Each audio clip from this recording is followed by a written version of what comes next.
Dans la littérature scientifique, nombreuses ont été les tentatives de classifier le concept d'obésité. Maladie, addiction, handicap, troubles psychiques ou encore épidémie, les experts sur le sujet se cassent la tête à la tâche depuis des années et ne sont pas prêts à arriver à un consensus. De ce fait, un individu en surcharge pondérale qui soit vu par un médecin, un psychologue, un psychiatre ou un sociologue ne sera ni vu ni évalué de la même façon. Selon l'OMS, l'Organisation mondiale de la santé, le surpoids et l'obésité sont définis comme une accumulation anormale ou excessive de graisse qui présente un risque pour la santé.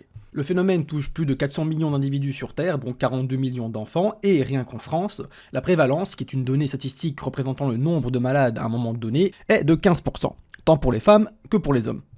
C'est énorme.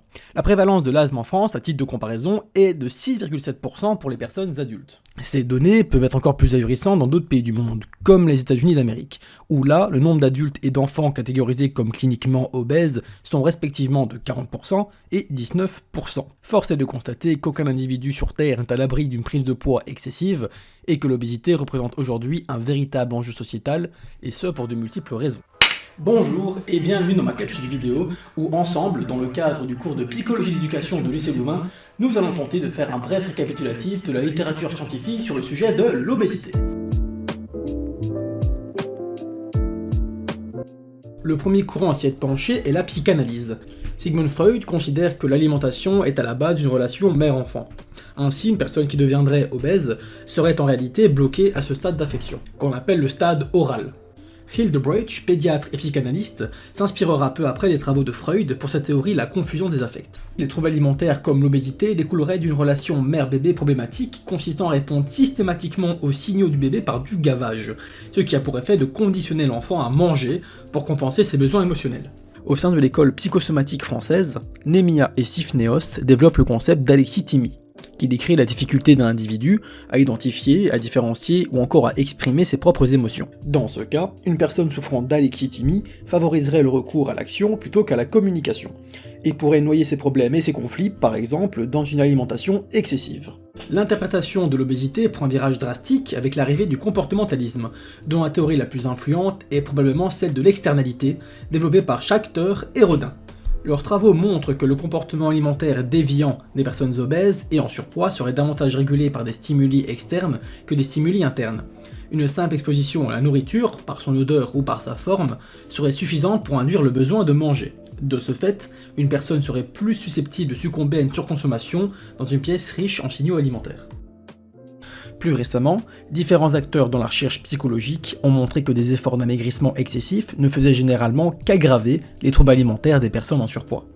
Un régime trop soudain et restrictif, amenant à se focaliser sur des préférences anatomiques plutôt qu'un sentiment de satiété, n'amènerait au final qu'à générer davantage de frustration et de crises hyperphagiques. C'est-à-dire des moments de perte de contrôle où on mangera tout ce qui nous passe par la main.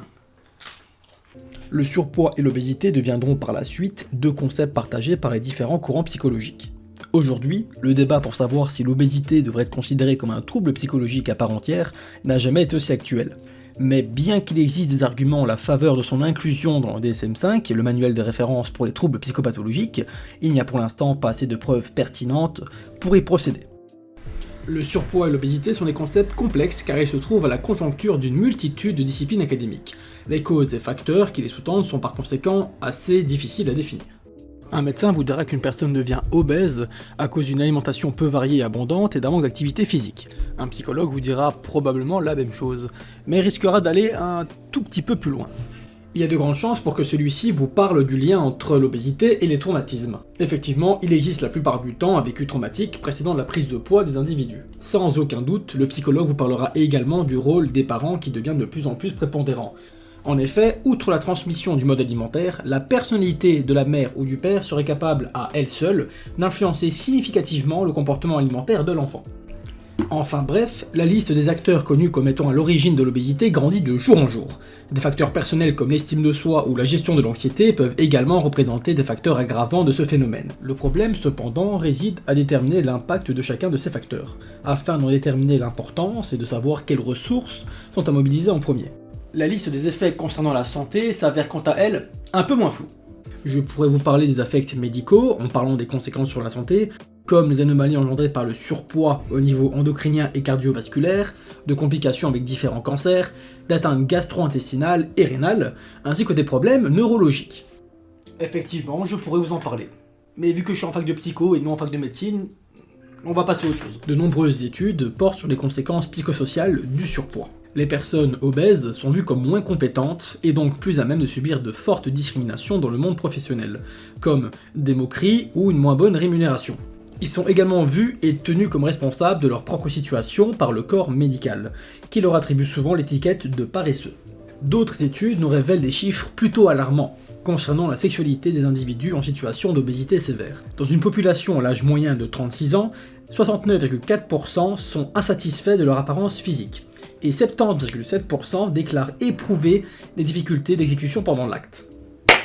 Voilà qui clôture ce bref récapitulatif de la littérature. J'aurais aimé vous en apprendre davantage, mais étant donné que j'ai déjà dépassé les 5 minutes réglementaires, je vais éviter de tergiverser.